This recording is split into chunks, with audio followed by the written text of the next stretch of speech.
YouTube, hope you guys are doing well. Raj here, back tonight with a fragrance acquisitions haul video basically. I've been away for a while. I had a number of reasons. I had some exams, started a new job, and most recently I just didn't feel like doing any videos. So if you haven't done so already, check out my channel update where you guys will get an insight into some upcoming videos on my channel. I'm going to try and do two this weekend, this one, and then also a sample videos of some fragrances that were sent to me by a fellow reviewer. And this fragrance acquisitions video is going to be a little bit different. I'm going to feature every single bottle that I've purchased over the last 7 months since the last video. I didn't used to do that in my previous videos. I basically used to show a selection, but this time I'm going to show you all of them because the rate at which I have purchased new fragrances has decreased recently. I'm looking to slow down, cut back on my collection, and make it more streamlined. That's the aim anyway. Whether that happens is another story. So let's just get into the first bottle. The first three are going to be from the French niche house Lutens Parfumeur. This one I've mentioned it before on my samples video. This is Coeur de Vetiver Sacre. Coeur de Vetiver Sacre.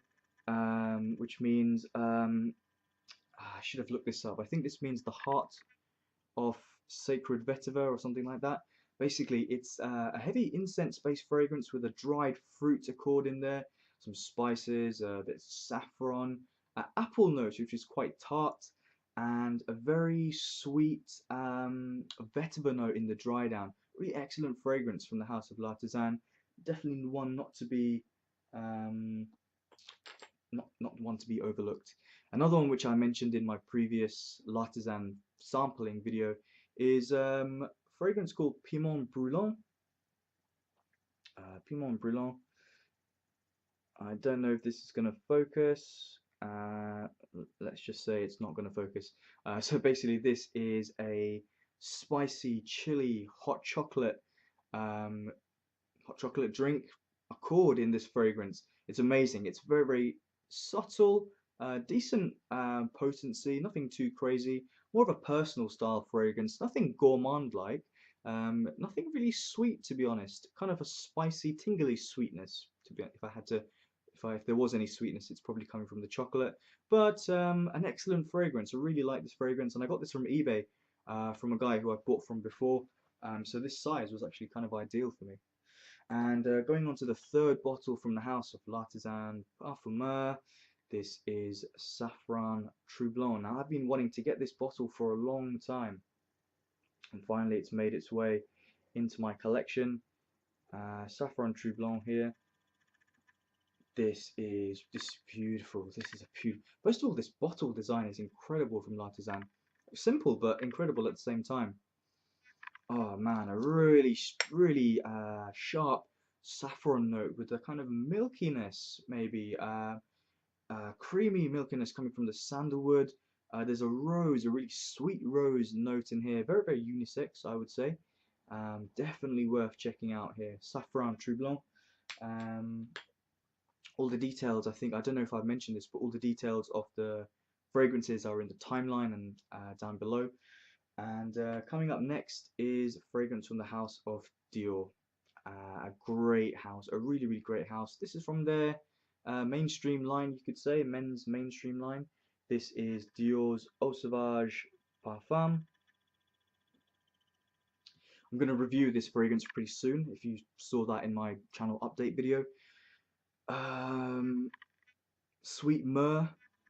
It has a bit of the DNA of the original Sauvage, not much to be honest. A beautiful, very dry, a kind of multi-faceted vetiver note to be honest. In this fragrance, this is excellent. I'm just going to say it right now. This is, as far as I'm concerned anyway, and based on what I've smelled, the best mainstream release in the men's market anyway. I'm going to say that in recent history, definitely in 2012 anyway. One of the best releases in the mainstream market as far as I'm concerned. Excellent fragrance.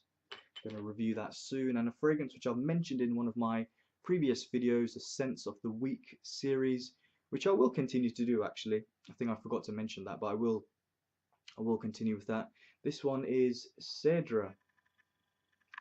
Cedre is means cedarwood, but it's actually dominated in the opening by a very, very sweet and intoxicating, almost candy bubblegum, almost like a chord from the tuberose.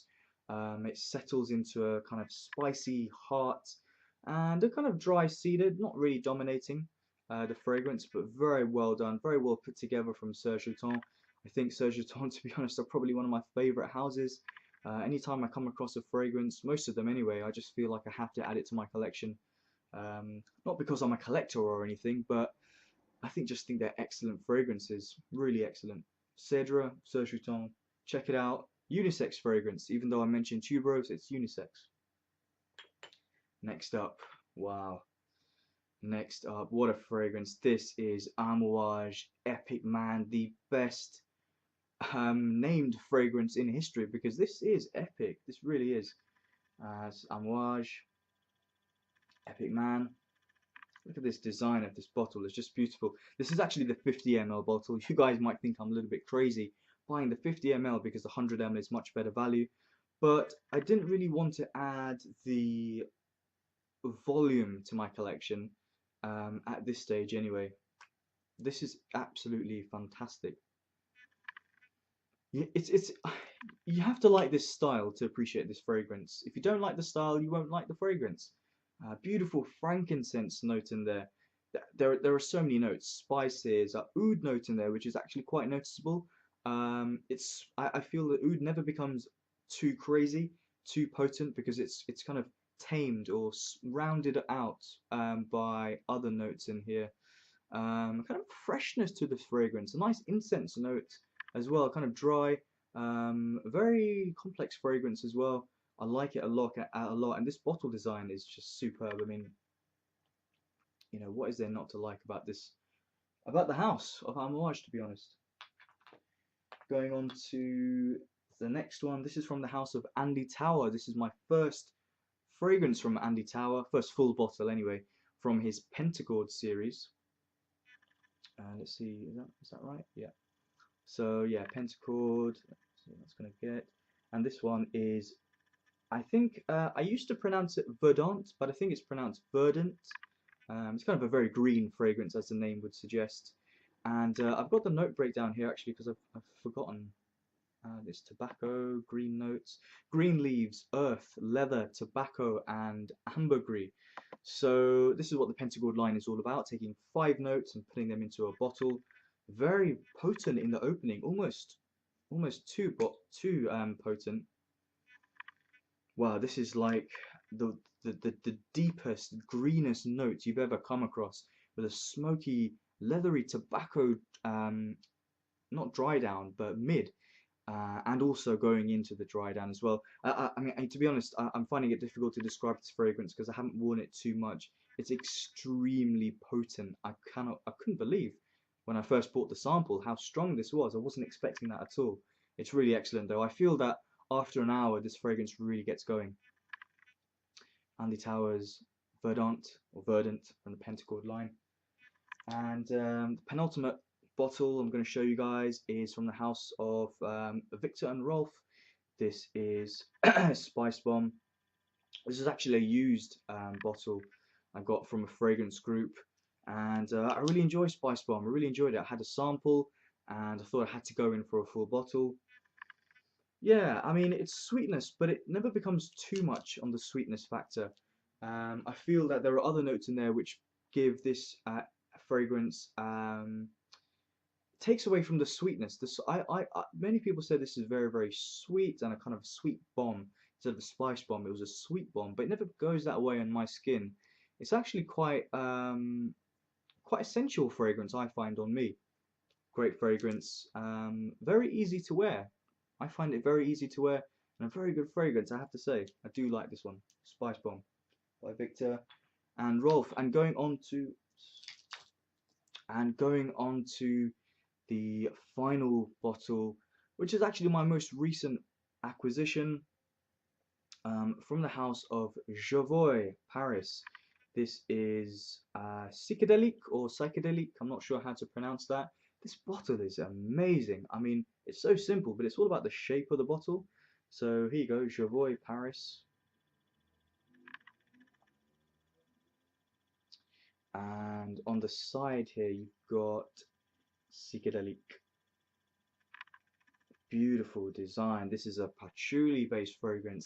I do like patchouli-based fragrances. I like strong patchouli-based fragrances. But this one actually isn't too strong in the patchouli department. I think it's actually more accessible. It's still got that sort of almost Vicks Vapor by some. I always seem to get that with patchouli. It's a very interesting note, actually. One note with so many different, I don't know what you could call it, accords, but so many different, um, you're picking up on so many different scents with one note from patchouli. Cocoa, spices, this weird Vicks Vapor thing. I get a lot of cocoa powder mixed in here. Very, very smooth, easy to wear patchouli, to be honest. Really nicely done. This fragrance actually is 100 ml. It's an eau de parfum. Yeah, it's 100 ml, and in UK it costs £100. I don't actually think it's worth that much, and I didn't pay £100. I paid 75 because I got a voucher at a department store here in London called Liberty, so I used that. And I feel that kind of makes it a little bit, makes more sense, that price.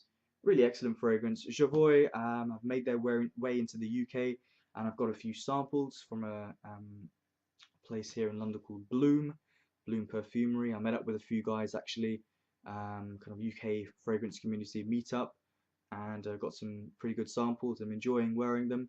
None of them really blowing me away, but really well done. Really good quality fragrances from the house of Jovoy. Definitely worth checking them out if you can. Yeah, I'm sure you get the picture. So there you go, guys. Just start off with a pretty simple video.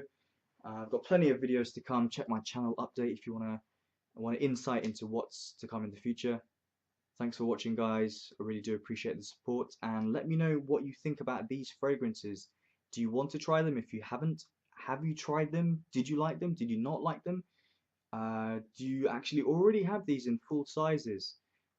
Always great to hear your thoughts, and I'll see you soon. Very soon, in fact. Bye.